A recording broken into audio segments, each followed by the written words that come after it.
dạ ở rộp chụp kia nơi World Cup vía pram bay trong trong còi Espagne chụp Belgium cùng thùng mình tên một bộ người và thùng nè phần đài nè thành này bà dương kịp kịp kia tới nè cái là có để mình làm lại cùng thay thay nó cứ Espagne lời ngày á Belgium mình làm lại cùng cái là có mình thayประมาณได้100 điên chừng thế cái này đại Espagne mà pon 200mà phải liên euroตัวผมบอกเลยทลายาเอสปานผมวัดในการจูบเคลียร์ระหว่างเบลซิกกับเอสปานผมบอกเลยจูบเคลียร์จ้ามาให้ใบดองมาให้ใบดองเอสปานเนี่ยดาวตึกดับปีดองเบลซิกเนี่ยตับผมมวยดองเดสมาเนี่ยบานปรำดองเนี่ยในท่าเอสปานเนี่ยจานเชียงกรอบบาลครงจำนำมาให้ใบประคุดแต่เบลซิกจูบจมูกเอสปานสุดบานดาวถึง50กรอบเบลซิกดับบานไว้จะมาให้ผมเปิดกรอบที่จะเปียกกรอบบาลมาให้ใบกรอบตัวเลือเอสปานจะเป็นเอสปานจ้าหน้าผมบอกน่ะสำหรับเบลซิกปัญหาประยุกต์ยี่ปีในการประกวดมาระยะจงกราวอีกผมบอกปรำประกวดจงกราวอีกผมบอกนู้ยปรำประกวดจงกราวระบบกรมตะวันตกจุกเนี่ยเอสปานชนะตั้งปรำดอกก้อยเอสปานชนะตั้งปรำสำหรับเบลซิกลิงตัวจมูกเอสปานบ่าลิงในไอเวิลด์คัพจุ่มลูกในตะวันยุโรปก็ลิงมันชนะเอสปานบ่าลิงในมันตะเวียบก็มันชนะเอสปานบ่าพิจารณาปรำประกวดจงกราวจุดใน World Cup Qualify ในตะวันยุโรปบ่าจากเอสปานชนะตั้งปรำลึกจงกราวเอสปานคลังเฉียงบ่ายังยังพิจารณาธนา FIFA World Ranking ก็เอสปานเลยติดเอสปานเล็กปีเบลซิกเล็กปุ่มบุญเขาเคยปุ่มเปิดจำนวนธนาบ่าประกวดจงกราวบ่ามิตรเพียบบ่ามิตรเพียบปีปอนดับปุ่มเปิดแล้วอยู่ไว้บ่าเอสปานชนะปีโซนเอสปานชนะปีโซนจังระดับการทำไมนี้บ่ายังมือตุ่มลงเลยบอกเบลซิกกาดเบลซิกเหล่ามันตุ่มเละซาโรอเมริกดาวตุ่มบุญกรอบไปเนาะบ่าขณะแต่เอสปานตุ่มรอมบานเหล่ามันดอลเวียปรับใบกลมจงกราวนี้เอสปานปานบูลโปรตุเกสมวยโซนบ่า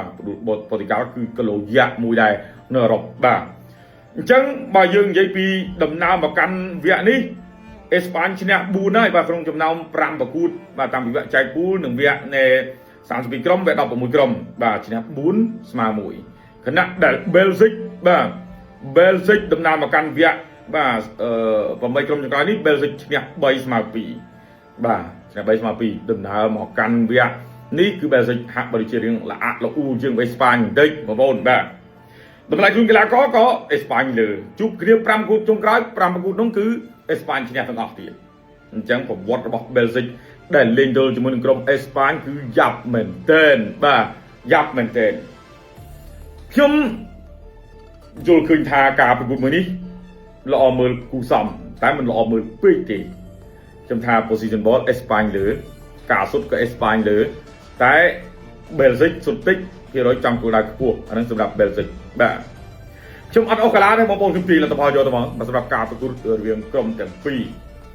ខ្ញុំថា90នាទីគឺ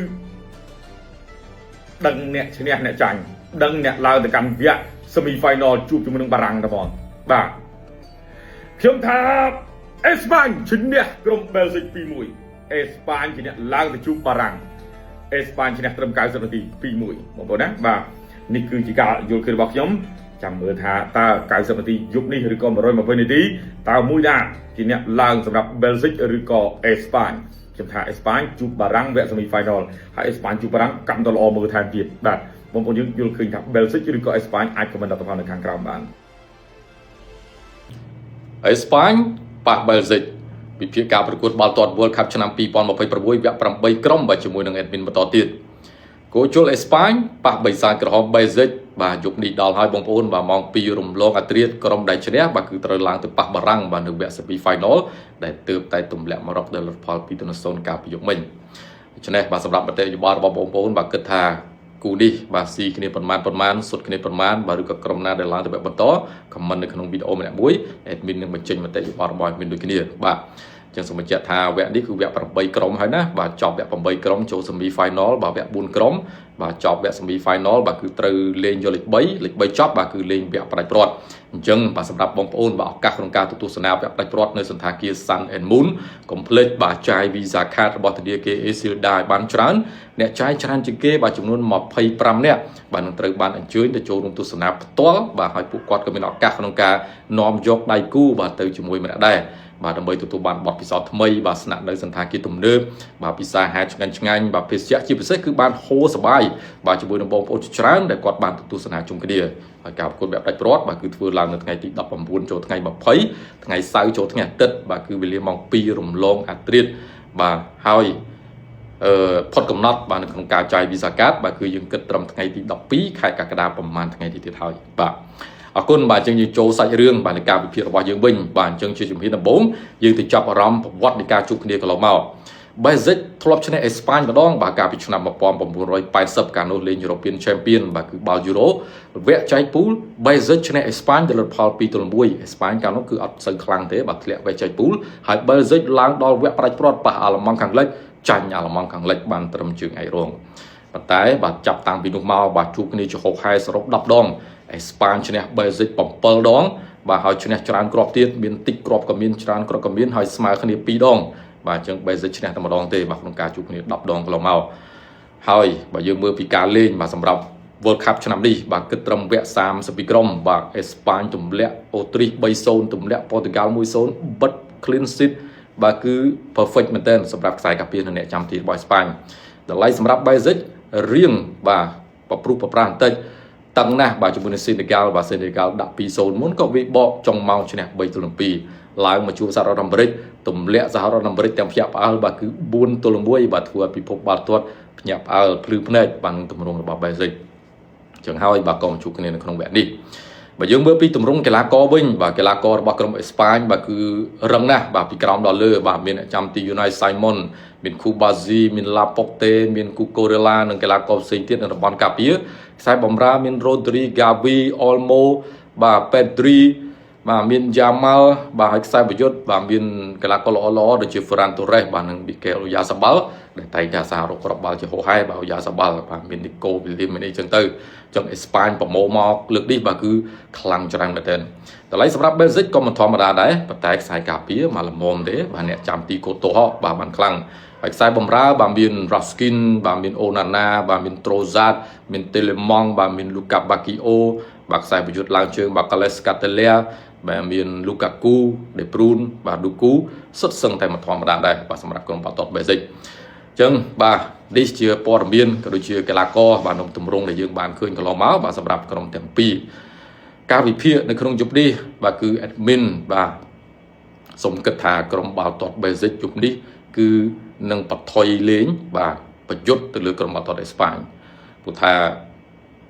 ក្រុមដែលលេងជាមួយនឹងអេស្ប៉ាញបើទប់អត់សូវមានលទ្ធផលល្អទេអញ្ចឹងខ្ញុំគិតថាលោក Rudi Garcia គ្រូរបស់ Bezic នឹងបថុយលេងបាល់បុកព្រោះថាម្ចាស់ទឹកម្ចាស់គុកទេបាទបាល់សម្រុកទៅវិញទៅមកអញ្ចឹងយប់នេះ Bezic នឹងលេងបាល់បុកហើយអេស្ប៉ាញនឹងទប់ហើយចាំលេងការពារប៉ុន្តែបាល់ ball position របស់អេស្ប៉ាញបាទគឺនឹងច្រើនជាង Bezic ព្រោះថាអេស្ប៉ាញលេងគ្រាប់ Bezicចាំ counter បាទតែមិន Bezic ទប់ទេណាដោយសារតែអេស្ប៉ាញគាត់ប្រកែកគ្រប់គ្រងបាល់អញ្ចឹងយប់នេះអេដមីនគិតថាក្រុមបាល់ទាត់ Bezic នឹងធ្វើបានល្អហើយ admin យប់នេះបាទសូមជ្រើសរើសយកខាង Bezic បងប្អូនបាទទោះបីជាមតិពីច្រើនបាទឆ្លាញ់អេស្ប៉ាញប៉ុន្តែក៏មានមតិខ្លះបាទក៏គាត់ឆ្លាញ់ Bezic អញ្ចឹង admin គិតថា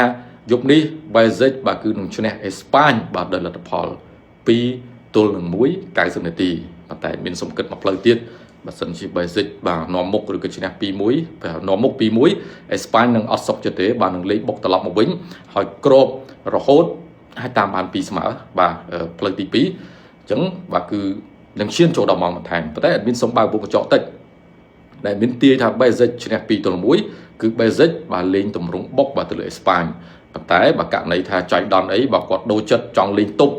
បាទនោះនឹងចាញ់អេស្ប៉ាញវិញហើយបាទបើករណី Bezic លេងទប់អេស្ប៉ាញនឹងអាចមានលទ្ធផលឈ្នះ 1-0 បាទឬក៏ 2-1 ទៅលើ Bezic វិញនេះadmin សំបើកវងកញ្ចក់ប៉ុណ្ណឹងប៉ុន្តែសម្រាប់ចិត្ត admin នៅតែគិតថា Bezic នឹងឈ្នះបាទលើអេស្ប៉ាញលទ្ធផល